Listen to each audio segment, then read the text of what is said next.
আমি এখন দাঁড়িয়ে আছি এটা জামালপুর, এটা ভদ্রা থেকে, রাজশাহীর ভদ্রা থেকে একটু বাম সাইডে যে মাজার রাস্তা, সেই রাস্তার দিকে।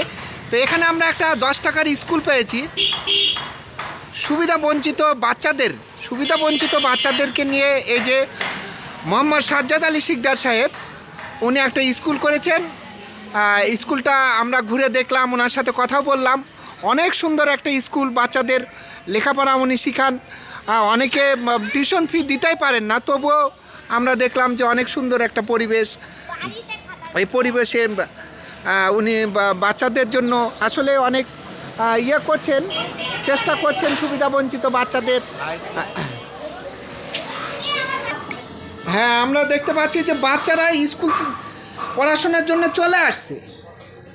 অনেক আগ্রহ নিয়ে ওনারা বাচ্চারা আসে পড়াশোনা করতে। আমরা দেখতে পাচ্ছি যে দেয়ালে অনেক সুন্দর সুন্দর লেখা আছে, 10 টাকার school, welcome to our school. এখানে একটা ব্ল্যাকবোর্ড দেখতে পাচ্ছি আমরা, সেই ব্ল্যাকবোর্ডে ওনাদেরকে এতে অ্যান্ড পিঁপড়া সুন্দর করে লেখা আছে। আমরা অনেক সুন্দর একটা পরিবেশ দেখতে পাচ্ছি।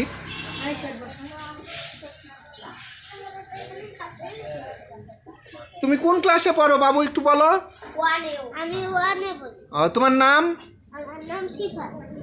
আচ্ছা, তুমি এই স্কুলে পড়াশোনা করো? হ্যাঁ, জিজ্ঞেস করছি। তোমার নাম বলো বাবু। রিফাত। আচ্ছা, তোমার নাম? তুমি পড়াশোনা করো? আচ্ছা, ঠিক আছে।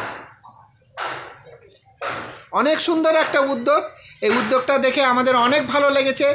আমি মোহাম্মদ গোলাম কিবরিয়া, রাজশাহী জেলা প্রতিনিধি, এই রিপোর্টটি করলাম।